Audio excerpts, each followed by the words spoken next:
Nah, ini Ya, ini kita betul. akan melihat Presiden Republik Indonesia Prabowo Subianto. Request protocol to escort His Excellency and invite him to address the Assembly.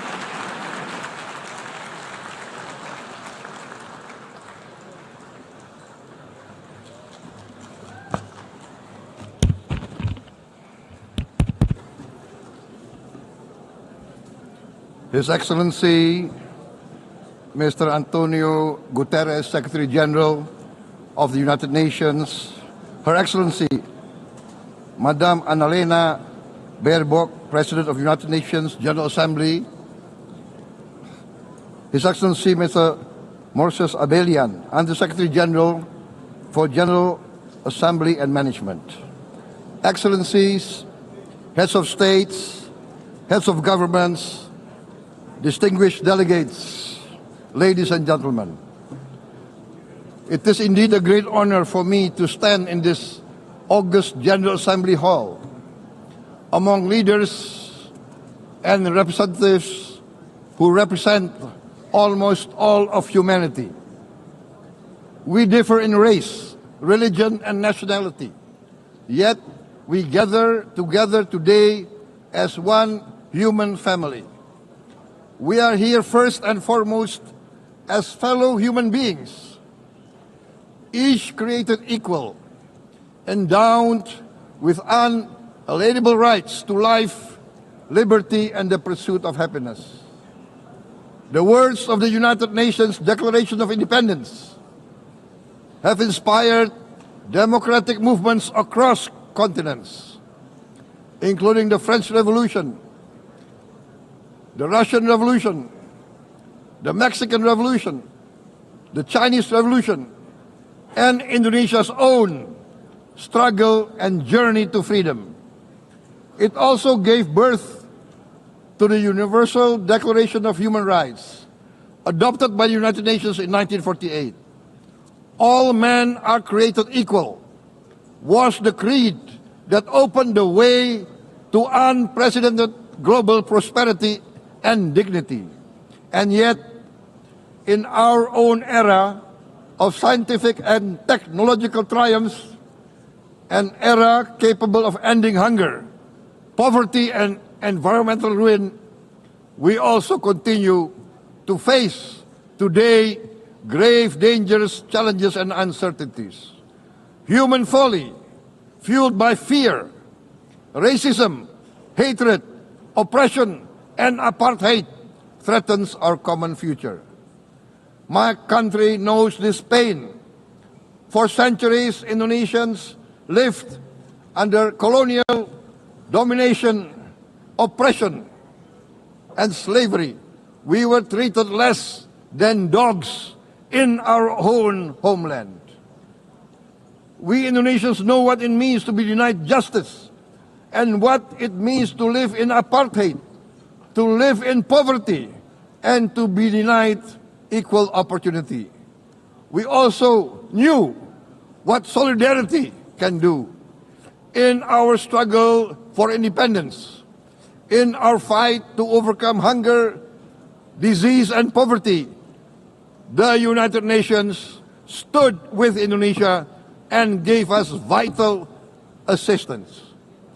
Decisions made here based on human solidarity by the Security Council and this Assembly gave Indonesia independence, international legitimacy, opened doors, and supported our early development through the efforts of the United Nations Children Fund, the United Nations Food and Agriculture Organization, the FAO, the World Health Organization, and many, many other United Nations institutions. And because of that, Indonesia today stands on the cusp of shared prosperity and greater equality and dignity. Madam President, Excellencies, our world today is driven by conflict, injustice, and deepening uncertainty. Every day we witness suffering, genocide, and blatant disregard for international law and human decency. In the face of these challenges, we must not give up. As the United Nations Secretary General said, we cannot give up. We cannot surrender our hopes or our ideals. We must draw closer, not drift apart. Together we must strive to achieve our hopes, our dreams. The United Nations was born from the ashes of the Second World War that claimed scores of millions of lives. It was created to secure peace, security, justice, and freedom for all. We remain committed to internationalism, to multilateralism, and to every effort that strengthens this great institution. Today, Indonesia is nearer than ever before to meeting the sustainable development goals of ending extreme poverty and hunger. Because years ago, this very chamber chose to listen and uphold social and economic justice. We will never forget. And today, we must never be silent while Palestinians are denied that same justice and legitimacy in this very hall. Excellencies, Thucydides warned, the strong do what they can, the weak suffer what they must. We must reject this doctrine. The United Nations exist to reject this doctrine. We must stand for all, the strong and the weak. Might cannot be right. Right must be right. Indonesia today is one of the largest contributors to united peacekeeping forces. We believe in the United Nations. We will continue to serve where peace needs guardians, not with just words, but with boots on the ground. If and when the United Nations Security Council and this great assembly decide Indonesia is prepared to deploy 20,000 or even more of our sons and daughters to help secure peace in Gaza or elsewhere, in Ukraine, in Sudan, in Libya, everywhere when the peace needs to be enforced, peace needs to be guarded, we are ready. We will take our share of the burden, not only with our sons and daughters, we are also willing to contribute financially to support the great mission to achieve peace by the United Nations. Madam President, Excellencies, I propose to this Assembly a message of hope and optimism, grounded in action and execution.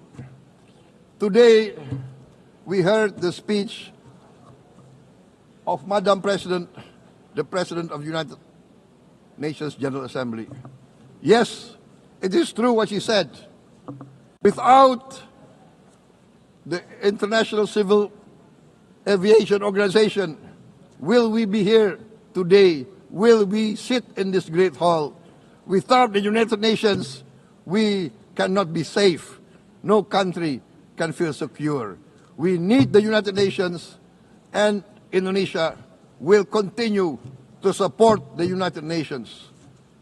Even though we still struggle, but we know the world needs a strong United Nations.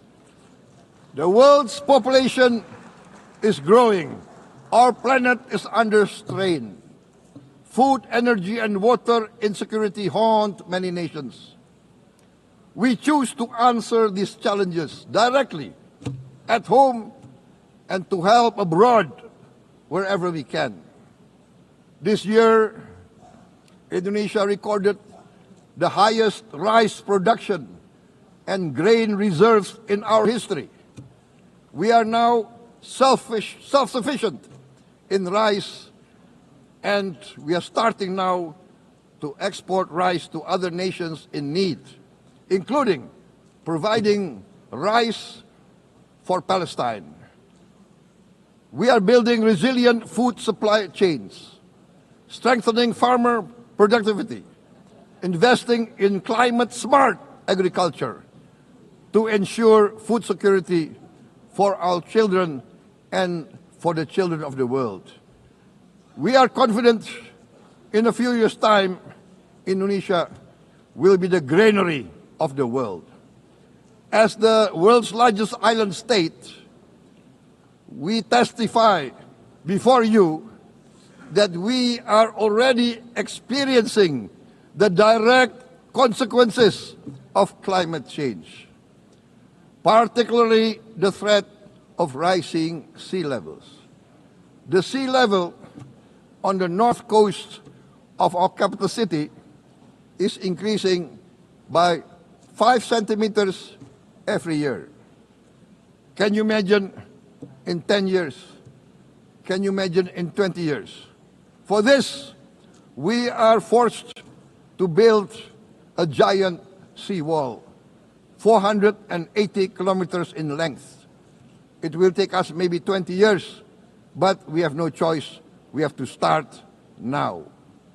Therefore, we choose to confront climate change, not by slogans, but by immediate steps. We are committed to meeting our 2015 Paris Agreement obligations. We aim to achieve net zero emission by 2060, and we are very confident we can achieve net zero emission much earlier. We aim to reforest more than 12 million hectares of degraded forest, to reduce forest degradation, to empower local communities with quality green jobs for the future. Indonesia is shifting decisively from fossil fuel-based development towards renewable-based development. From next year, most of our additional power generation capacity will come from renewables. Our goal is clear: to lift all of our citizens out of poverty and make Indonesia a hub for solutions to food, energy, and water security. Madam President, Excellencies, we live in a time when hatred and violence can seem to be the loudest voices. But beneath this loud noise lies a quieter truth, that every person longs to be safe, to be respected, to be loved, and to leave a better world to their children. Our children are watching. They are learning leadership, not from textbook, but from our choices. Today, still, a catastrophic situation in Gaza is unfolding before our eyes. At this very moment, the innocent are crying for help, are crying to be saved. Who will save them? Who will save the innocent? Who will save the old and women? Millions are facing danger at this very moment. As we sit here, they are facing trauma. They are facing irreparable damage to their bodies. They are dying of starvation. Can we remain silent? Will there be no answer to their screams? Will we teach them that the human family can rise to the challenge? Madam President, We must act now. Many speakers have said that. We must stand for a multilateral order where peace, prosperity, and progress are not the privilege of a few, but the right of all. With a strong United Nations, we can build a world where the weak do not suffer what they must, but live the justice that they deserve. Let us continue humanity's great journey of ideals, the selfless aspirations that created the United Nations. Let us use science to uplift, not use science to destroy. Let rising nations help others to lift themselves. I am convinced that the leaders of the great world civilizations of the West, of the East, of the North, of the South, leaders of America, Europe, of India, China, the Islamic world, the whole world, I am convinced they will rise to their role demanded by history. We are all hopeful that the leaders of the world will show great statesmanship, great wisdom, restraint, humility, overcome hate, overcome suspicion.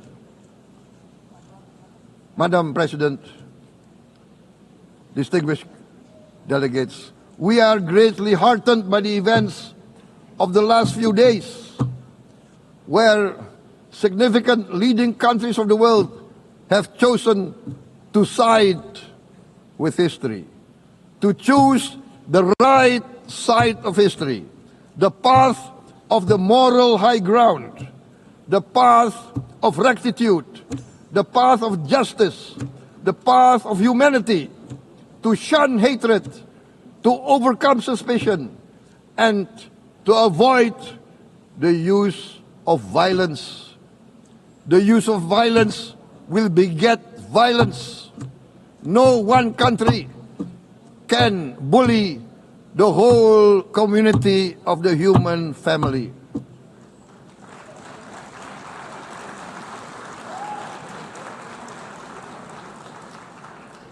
We may be weak individually, but the sense of oppression, the sense of injustice has proven in the history of mankind that this sense of injustice, this sense of oppression will unite into a strong force that will overcome this oppression, that will overcome this injustice. To close, I would like to reiterate again Indonesia's complete support for the two-state solution in Palestine. We must have an independent Palestine, but we must also recognize, we must also respect, and we must also guarantee the safety and security of Israel. Only then we can have real peace, and no longer hate and no longer suspicion. The only solution is this two-state solution. Two descendants of Abraham must live in reconciliation, peace, and harmony. Arabs, Jews, Muslims, Christians, Hindus, Buddhists, all religions, we must live as one human family. Indonesia is committed to being part of making this vision a reality. Is this a dream? Maybe, but this is the beautiful dream that we must work together towards. Let us work towards this noble goal. Let us continue humanity's journey of hope, a journey started by our forefathers, a journey that we must complete. Thank you. Wassalamualaikum warahmatullahi wabarakatuh.